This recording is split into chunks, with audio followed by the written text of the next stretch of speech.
Friends అందరికీ hi అండి. So friends మనం ఈ వీడియోలో ఇన్స్టాంట్ ముద్ర లోన్ యాప్ లో పర్సనల్ లోన్ కి ఏ విధంగా అప్లై చేసుకోవాలో ఆ స్టెప్ బై స్టెప్ ప్రాసెస్ ఏంటో ఇప్పుడు మనం తెలుసుకుందామండి. ఈ లోన్ యాప్ లో మనకి ఏంటంటే మినిమం 3000 రూపీస్ లోన్ అయితే ఇస్తారు. మాక్సిమం వచ్చేసి ఓన్లీ 30,000 మాత్రమే లోన్ ఇస్తారనమాట. ఎవరికైతే 30,000 లోపల లోన్ అవసరం ఉందో మీరు ఈ వీడియోని కంప్లీట్ గా చూసి వెంటనే అప్లై చేసుకోండి. మీకు ఆ ప్రాసెస్ ఎక్స్ప్లెయిన్ చేస్తాను. ఒకవేళ మీకు గనక 30,000 పైన లోన్ అవసరం ఉంది అనుకునే గనక మీరు మన వెబ్సైట్ ని విజిట్ చేయండి. వెబ్సైట్ లింక్ వచ్చేసి finance.telugu.banksupport.in. సో ఇది మన వెబ్సైట్ లింక్ అన్నమాట. నేను కింద డిస్క్రిప్షన్ లో కూడా ఇస్తాను. సో అక్కడి నుంచి మీరు ఓపెన్ చేసుకోవచ్చు. ఓపెన్ చేసిన తర్వాత ఆ వెబ్సైట్ లింక్ ని మీరు బుక్ మార్క్ చేసి పెట్టుకోండి. సో ఫ్యూచర్ లో మీకు ఖచ్చితంగా యూజ్ అవుతుంది. వన్స్ మీరు వెబ్సైట్ ఓపెన్ చేసిన తర్వాత పర్సనల్ లోన్స్ సెక్షన్ కి వెళ్ళేసి ఆ లింక్ మీరు ఓపెన్ చేసుకోండి. ఓపెన్ చేస్తే మీకు డిఫరెంట్ యాప్స్ అయితే కనిపిస్తాయి. దగ్గర మీకు 15 to 20 యాప్స్ అయితే కనిపిస్తాయి. ప్రతి యాప్ లో మనకు మినిమం లోన్ ఎంత ఇస్తారు, మాక్సిమం లోన్ ఎంత ఇస్తారు, ఇంట్రెస్ట్ రేట్ ఎంత ఛార్జ్ చేస్తున్నారు, ఇవన్నీ కూడా మీరు తెలుసుకోవచ్చు అనమాట. తెలుసుకున్న తర్వాత మీకు ఇంట్రెస్ట్ ఉన్న యాప్ లో డైరెక్ట్ గా మీరు మన వెబ్సైట్ నుంచి అప్లై చేసుకోవచ్చు. సో ఇక్కడ ఒక చిన్న పాయింట్ అండి, మన వెబ్సైట్ లో ఏవైతే యాప్స్ లిస్ట్ అయి ఉన్నాయో సో అందులో లిస్ట్ చేసిన యాప్ లో మీరు గనక ఆల్రెడీ ఏమన్నా లోన్ తీసుకోండి గనక మళ్ళీ అదే యాప్ లో లోన్ కి అప్లై చేయొద్దు. అలా అప్లై చేస్తే రిజెక్ట్ చేస్తారనమాట.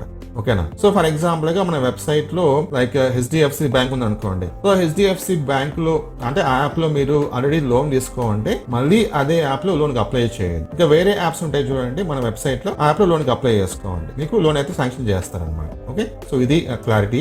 సో మన వెబ్సైట్ నుంచి మీరు పర్సనల్ లోన్ కి ఏ విధంగా అప్లై చేసుకోవాలో జస్ట్ మీకు బ్రీఫ్ గా ఒక ఐడియా అయితే ఇస్తాను. సో మన వెబ్సైట్ మీరు ఓపెన్ చేసుకుంటారు. తర్వాత పర్సనల్ లోన్ సెక్షన్ కి అయితే వెళ్తారు. అక్కడి నుంచి మీరు ఏదైనా ఒక యాప్ చూస్ చేసుకుంటారు. ఏదైనా ఒక యాప్ లో మీకు లోన్ కావాలనుకుంటే కనుక అక్కడ మీకు అప్లై అని చెప్పేసి ఒక ఆప్షన్ అయితే ఉంటుంది. దానిపైన మీరు ట్యాప్ చేయండి. నెక్స్ట్ మీ పేరు, ఫోన్ నంబర్, ఈమెయిల్ ఐడి ఇవ్వాలి. నెక్స్ట్ మీకు ఓటీపీ వస్తుంది, ఓటీపీ ఇచ్చేసేయండి. ఓటీపీ ఇచ్చిన తర్వాత మీరు గూగుల్ ప్లే స్టోర్ నుంచి ఆ పర్టికులర్ యాప్ డౌన్లోడ్ చేసుకుని ఇన్స్టాలేషన్ చేసుకోవాలి. ఇన్స్టాలేషన్ చేసిన తర్వాత రెగ్యులర్ ప్రాసెస్ అనమాట. యాప్ వాళ్ళు మీకు ఫోన్ నంబర్ అడుగుతారు, ఫోన్ నంబర్ ఇచ్చేసేయండి. నెక్స్ట్ ఓటీపీ వస్తుంది, ఓటీపీ కూడా ఇచ్చేసేయండి. నెక్స్ట్ మీరు మీ పర్సనల్ డీటెయిల్స్ ఇవ్వాలన్నమాట. లైక్ మీ ఆధార్ నంబర్, పాన్ నంబర్ ఇవన్నీ కూడా ఇవ్వాలి. నెక్స్ట్ మీ డీటెయిల్స్ ని బట్టి మీకు లోన్ ఎంత రావచ్చు అని చెప్పేసి మీకు చూపిస్తుంది. వాళ్ళు మెన్షన్ చేసిన లోన్ మీకు ఓకే అయితే గనక తర్వాత మీరు మీ బ్యాంక్ డీటెయిల్స్ ఇవ్వాలన్నమాట. ఈ బ్యాంక్ డీటెయిల్స్ ఎందుకు అంటే లోన్ అమౌంట్ డైరెక్ట్ గా మీ బ్యాంక్ అకౌంట్ ట్రాన్స్ఫర్ చేయడానికి, అలాగే మీరు వన్స్ లోన్ తీసుకున్న తర్వాత ఈఎంఐ మంత్లీ ఈఎంఐ ఆటోమేటిక్ గా కట్ అయ్యే విధంగా మీరు ఆటో సెటప్ చేసుకోవడానికి అనమాట ఈ బ్యాంక్ డీటెయిల్స్ మీరు ఇవ్వాలి.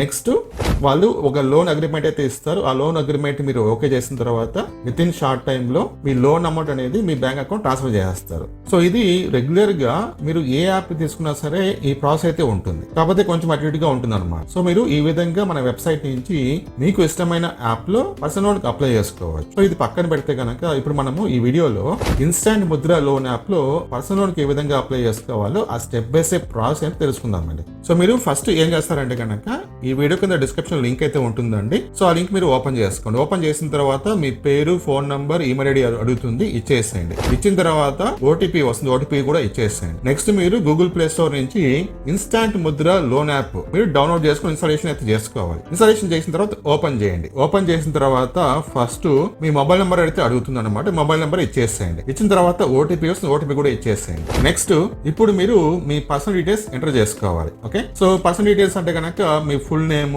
తర్వాత gender, date of birth, pan card number, ఓకేనా, ఆధార్ కార్డ్ నంబరు, తర్వాత alternate phone number, email ID, pin code, house type, state, city, తర్వాత మీ కంప్లీట్ రెసిడెన్షియల్ అడ్రస్ అంటే మీ ఇంటి అడ్రస్, ఇవన్నీ కూడా ఈ పర్సనల్ డీటెయిల్స్ అయితే ఇవ్వాలి. నెక్స్ట్ ఇప్పుడు మీరు మీ కంపెనీ డీటెయిల్స్ అయితే ఇవ్వాలన్నమాట. లైక్ మీ కంపెనీ పేరు ఏంటి, మీ కంపెనీ అడ్రస్ ఏంటి, మంత్లీ మీకు శాలరీ ఎంత వస్తుంది, తర్వాత నంబర్ ఆఫ్ వర్కింగ్ ఇయర్స్, ఆ కంపెనీలో మీరు ఎన్ని సంవత్సరాల నుంచి వర్క్ చేస్తున్నారు, ఇవన్నీ కూడా మీరు ఇవ్వాలి. నెక్స్ట్ దాని తర్వాత ఇప్పుడు మీరు రెఫరెన్స్ డీటెయిల్స్ అయితే ఎంటర్ చేసుకోవాలి. ఓకేనా? సో ఇక్కడ చూడండి, మీరు ఇక్కడ చూసుకోవచ్చు కదా, ప్లీజ్ అప్లోడ్ యువర్ 4 రెఫరెన్సెస్ అని చెప్పేసి. రెఫరెన్స్ నేమ్ 1 అంటే రెఫరెన్స్ అంటే మీ ఫ్రెండ్స్ కావచ్చు, లేకపోతే మీ ఫ్యామిలీ మెంబర్స్ కావచ్చు, వాళ్ళ డీటెయిల్స్ అయితే ఇక్కడ ఇవ్వాలన్నమాట. సో రెఫరెన్స్ నేమ్ అంటే వాళ్ళ పేరు ఇవ్వాలి. తర్వాత రిలేషన్, వాళ్ళు మీకు ఏమవుతారు ఆ రిలేషన్ ఇక్కడ మనం చూస్ చేసుకోవాలి. బికాజ్ స్కోరింగ్ అయితే వస్తుంది, అక్కడ నుంచి మీరు చూస్ చేసుకోండి. లైక్ ఫాదరా, బ్రదరా, ఫ్యామిలీ ఫ్రెండ్ అని మీరు చూస్ చేసుకోండి. నెక్స్ట్ రెఫరెన్స్ ఫోన్ నంబర్, వాళ్ళ ఫోన్ నంబర్ అయితే ఇవ్వాలి.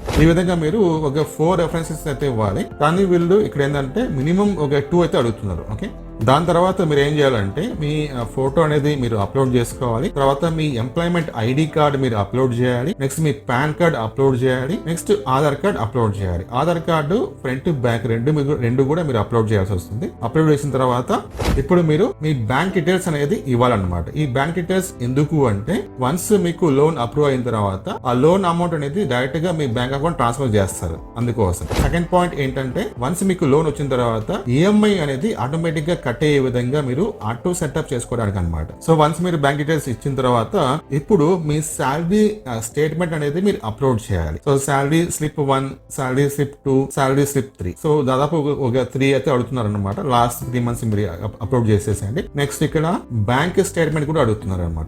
లాస్ట్ 6 months సంబంధించిన బ్యాంక్ స్టేట్మెంట్ కూడా మీరు అప్లోడ్ చేయాలి. అప్లోడ్ చేసిన తర్వాత బ్యాంక్ స్టేట్మెంట్ కావచ్చు లేకపోతే శాలరీ స్లిప్ కావచ్చు, ఏమన్నా పిన్ ఉంటే గనక అంటే పాస్వర్డ్ ఉంటే గనక మీరు ఇక్కడ ఇవ్వండి. అన్ని ఇచ్చిన తర్వాత కింద మనకు అప్లై లోన్ అని చెప్పి ఆప్షన్ ఉంది కదా, సో దాని మీద టైప్ చేసుకోండి. సో ఫైనల్ గా ఇక్కడ చూసుకోవచ్చు మీరు thank you, congratulations, you have successfully submitted your application. Me application reference number కూడా ఇక్కడ వస్తుంది, మీరు నోట్ చేసుకోండి. ఇక్కడ చూడండి, you may receive call from our customer care team to verify the details. So వాళ్ళ కస్టమర్ కేర్ నుంచి మీకు కాల్స్ అయితే రావచ్చు. ఆ కాల్ మీరు పికప్ చేసుకొని మీరు ఏదైతే డీటెయిల్స్ ఇచ్చారో అవన్నీ కూడా మీరు వెరిఫై చేసుకోండి. సో వన్స్ మీరు వెరిఫై చేసిన తర్వాత లోన్ అయితే మనకు వచ్చేస్తుంది అనమాట. సో ఇది ఓవరాల్ ప్రాసెస్.